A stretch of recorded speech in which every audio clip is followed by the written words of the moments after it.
When talking about protecting your back, everybody knows about core strengthening. And most people think that core strengthening means that you should have strong stomach muscles. But that is not always true. If you think of the back as a flexible mast of a sailboat, then there are different muscles that helps to support it. And the first one is the multifidus. The multifidus we can think of as a guide wire. Then we have the transversus abdominis, which is a corset around the trunk. 3, we have the diaphragm, and the pelvic floor are the top and the bottom supports for the mast. And then fourthly, the erector spinae muscle are the large cables that generates force. It is important to understand that a healthy back depends not on one muscle being strong, but on all of these structures to provide stability, endurance, and efficient movement. These structures are also there to support and protect the invertebral disc and the facet joint. So let us look at the individual muscles and their contribution to the back. We divide them into deep core muscles and then the large core muscles. The deep core muscles, and the first one is the multifidus. The multifidus is a crucial deep muscle running along the spine. It runs deep next to the vertebrae, and at each level it gives fibers that connects to the capsule of the facet joint.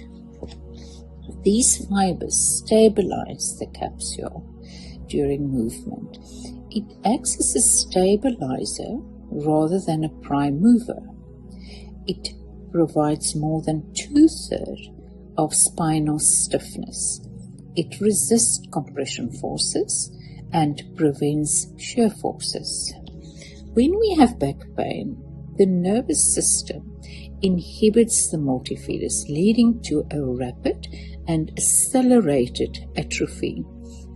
As multifidus weakens, the larger superficial muscles like the erector spinae must compensate. This creates a persistent cycle of instability and recurring pain. To strengthen this muscle, it needs specific control movements rather than our traditional weightlifting. So, heavy lifting causes the larger muscle groups to take over, which further will weaken our multifidus. Fast walking is an option or an exercise that can help multifidus. Second, we have our transversus abdominis. Now, although this muscle is located in the stomach wall, it works very closely with multifidus. It is the deepest layer of your abdominal muscle, and it wraps horizontally around the torso or our trunk, and it acts like a corset. It functions as a spinal stabilizer, meaning it contracts multi-seconds before we move a limb to stabilize the spine.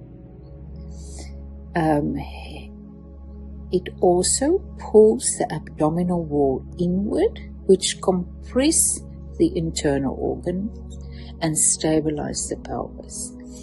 It can be exercised by planking or side planking.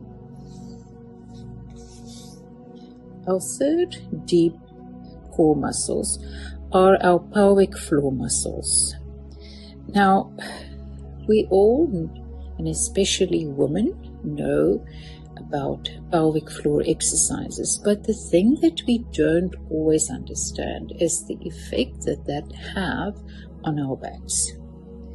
The pelvic floor muscles works in synergy with the diaphragm and the transversus abdominis to help stabilize the back. Pelvic floor muscles form a supportive sling at the base of your pelvis. Diaphragm. Although the diaphragm's main function is breathing, it still has a significant contribution to spinal stability. Then we look at the larger back muscles, and the first one is the erector spinae.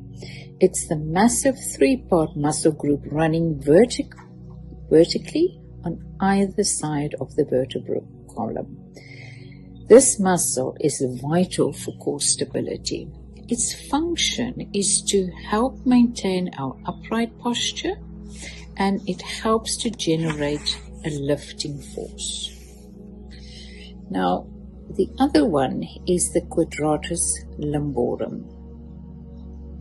This is the deepest lower back muscle. It starts from the top of the pelvis and ends at the edge of the lowest rib. It helps to stabilize the back and is responsible for side bending. Because this muscle is heavily engaged in almost all upright movement, sitting, standing, walking, it can very easily be overworked by poor posture, especially prolonged poor posture and also heavy lifting. It is the main culprit in lower back pain that radiates to the bum and the hips.